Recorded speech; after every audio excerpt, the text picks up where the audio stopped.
Boy, oh boy, Moody's says the housing correction will now reach, quote, coast to coast, and says that areas specifically that should be worried are the Southeast and Mountain West regions, which could really expect the biggest swingbacks, including locations like Phoenix, Tucson, Arizona, the Carolinas, Northeast Florida, and Boise. Boise, of which they call the, quote, most overvalued market in the country.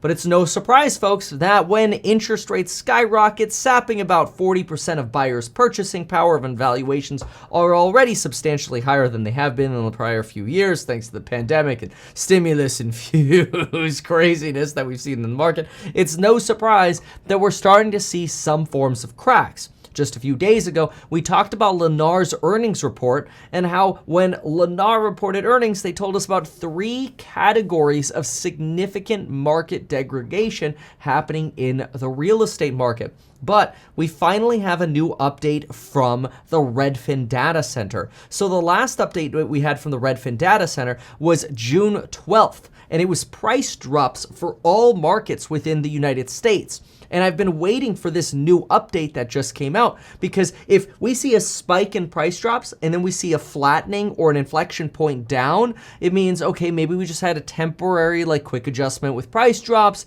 interest rates did their damage, and now we're done with price drops, right?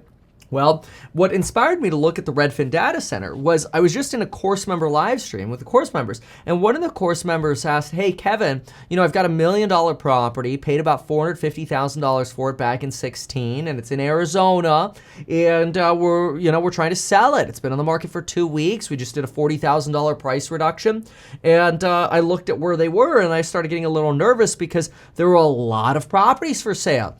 And the sales that had been occurring were probably escrows from April. So it didn't look like we were necessarily seeing a big ramp of recent sales and a lot of active competition. And almost all of the active competition was cutting their prices. And this is where I said, hey, you might be in a place where you let the market make the decision for you. Go crazy. Drop the price, $90,000, go to $849.9, try to get multiple offers. That way, at least you can get out with multiple offers, and hopefully you still multiple offer up to like 900, 910, 920 or whatever, which is kind of close to what you're listed for now, right? But now, after I heard about this story, and that strategy, by the way, is a strategy that I've personally undertaken because I like to have a low day on the market factor. This is something we talk about in the real estate agents course that I have as well, because the first question every buyer asks you is how many days has this property been on the market, right? But anyway, so this inspired me to look at the Redfin Data Center and see, okay, like what's the latest data? Are price drops inflecting down? Are they flattening? What's happening on a national basis, right? So it got me really excited. Do keep in mind that course coupon code does expire tonight, and then the prices go up again. They go up about every 3 weeks.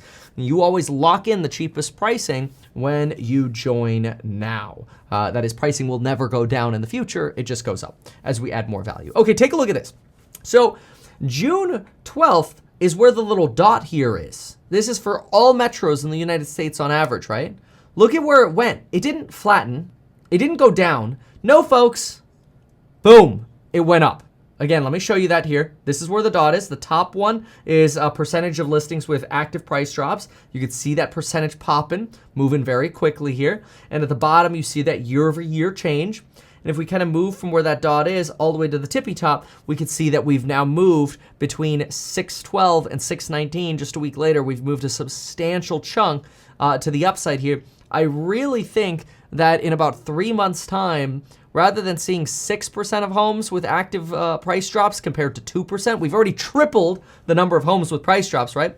And this is across every market in the United States. Rather than seeing it around 6%, we'll probably be around 20 to 30%. Like this line will be going off the charts, in my opinion. Cool thing about the Redfin Data Center, remember this as well, is you could go in here and you could type in any market that you want. You want to type in Seattle, you can see the same thing happening here. What about Los Angeles? Los Angeles was one of the last places to show it, but look, you can see it here now as well. You go to Austin, Texas, an area where we're starting to see inventory pile up as well. Look at this, we're almost at, what are we at, 9% now? 9.3% of listings have active price drops out in Austin right now. That's above average, right? You go to San Diego, let's try Tampa after that. San Diego now almost at 8%.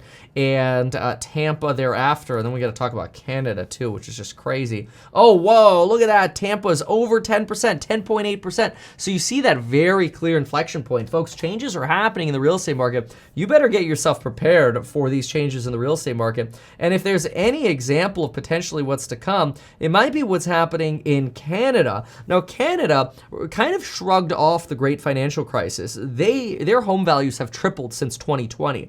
In the United States, our home values have really only gone up about 60% since 2020. We had that great financial crisis reset. Well, so far, home prices in Toronto, major capital city, obviously in Canada, for the Ontario region, down about 3 months in a row.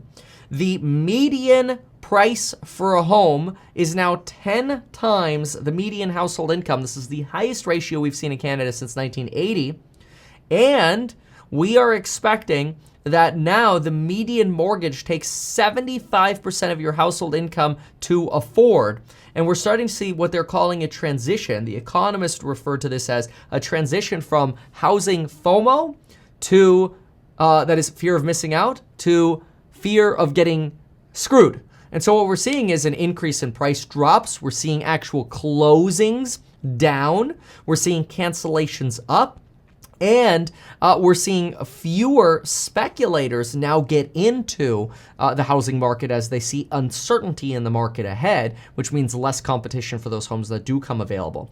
Now, The Economist cites that Oxford is predicting a 25% decline in the next 2 years for real estate. 25%, that's a pretty substantial correction in Canada. Now, we're not too sure if the United States is going to follow in these footsteps, but boy, oh boy, that's a big warning shot coming from our neighbors in the north here in Canada.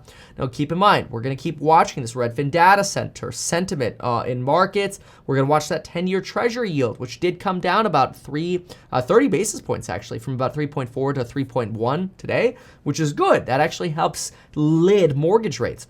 But usually over the long term, you tend to see the Federal Reserve's fund rate, the Fed funds rate, and the 10-year treasuries converge. So if we get a 4% terminal Fed funds rate, we might get that 4% terminal 10-year treasury as well. Though JP Morgan thinks the 10-year treasury might be going down, not up. We'll see. That's speculative. JP Morgan also doesn't think that there's going to be a recession. They only see a 35% chance of a recession over the next 12 months, which is like one of the lowest on Wall Street. So maybe take their info with a grain of salt. But in my opinion, it's exciting because it creates the opportunity potentially for getting into a less competitive housing market, buying fixer-uppers, getting wedge deals, learning how to buy deals below market value and fix them up appropriately, whether it's single families or multifamilies, and getting out there and making money, because that's the whole point of a recession is we have an opportunity, those of us who have the willpower to invest in the incomes and hopefully some savings to support that, we can take advantage of these sorts of opportunities that get presented to us in the marketplace.